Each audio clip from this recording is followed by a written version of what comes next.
شروع اللہ کا نام لے کر جو بڑا مہربان نہایت رحم والا ہے۔ بکھیرنے والی ہواؤں کی قسم جو اڑا کر بکھیر دیتی ہیں، پھر پانی کا بوجھ اٹھاتی ہیں، پھر آہستہ آہستہ چلتی ہیں، پھر اس چیز کو یعنی بارش کو تقسیم کرتی ہیں کہ جو وعدہ تم سے کیا جاتا ہے وہ یقیناً سچا ہے، اور انصاف کا دن ضرور واقع ہوگا۔ اور آسمان کی قسم جس میں کئی رستے ہیں کہ اے اہل مکہ تم ایک اختلاف والی بات میں پڑے ہوئے ہو، اس سے یعنی عقیدہ آخرت سے وہی پھرتا ہے جو اللہ کی طرف سے پھیرا جائے۔ اٹکل دوڑانے والے ہلاک ہوں جو بے خبری میں بھولے ہوئے ہیں، پوچھتے ہیں کہ جزا کا دن کب ہوگا؟ وہ دن ہوگا جب ان کو آگ میں عذاب دیا جائے گا۔ اب اپنی شرارت کا مزہ چکھو، یہ وہی ہے جس کے لیے تم جلدی مچایا کرتے تھے۔ بے شک پرہیزگار بہشتوں اور چشموں میں ہوں گے، اور جو جو نعمتیں ان کا پروردگار انہیں دیتا ہوگا انہیں لے رہے ہوں گے۔ بے شک وہ اس سے پہلے نیکیاں کرتے تھے، رات کے تھوڑے سے حصے میں سوتے تھے اور صبح کے اوقات میں بخشش مانگا کرتے تھے، اور ان کے مال میں مانگنے والوں اور نہ مانگنے والوں دونوں کا حق ہوتا ہے۔ اور یقین کرنے والوں کے لیے زمین میں بہت سی نشانیاں ہیں اور خود تمہاری جانوں میں، تو کیا تم دیکھتے نہیں؟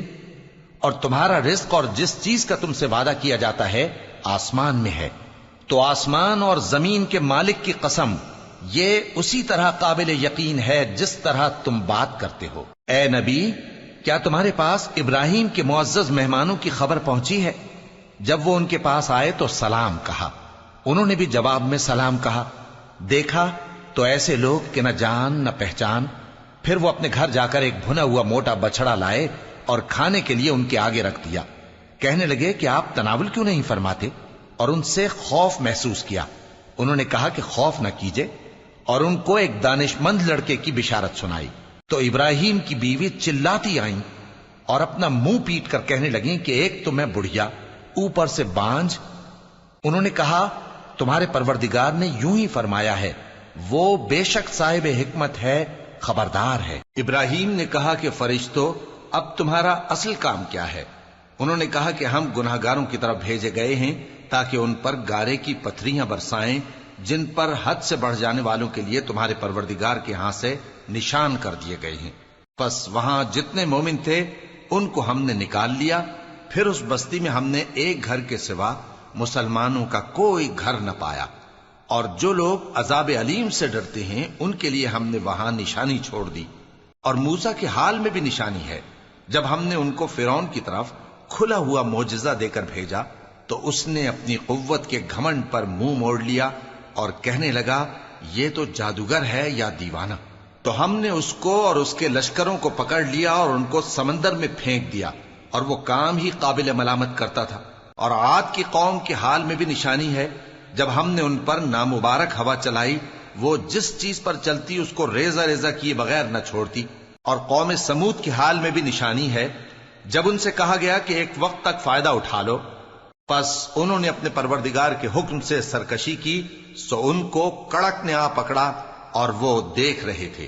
پھر وہ نہ تو کھڑے رہنے کی طاقت رکھتے تھے اور نہ مقابلہ کر سکتے تھے، اور اس سے پہلے ہم نوح کی قوم کو ہلاک کر چکے تھے۔ بے شک وہ نافرمان لوگ تھے۔ اور آسمان کو ہم ہی نے اپنی قدرت سے بنایا، اور ہم کو ہر طرح کی قدرت ہے، اور زمین کو ہم ہی نے بچھایا، تو دیکھو ہم کیا خوب بچھانے والے ہیں۔ اور ہر چیز کے ہم نے دو دو جوڑے بنائے تاکہ تم نصیحت حاصل کرو۔ تو تم لوگ اللہ کی طرف دوڑ چلو، میں اس کی طرف سے تم کو صاف صاف خبردار کرنے والا ہوں۔ اور اللہ کے ساتھ کسی اور کو معبود نہ بناؤ، میں اس کی طرف سے تم کو صاف صاف خبردار کرنے والا ہوں۔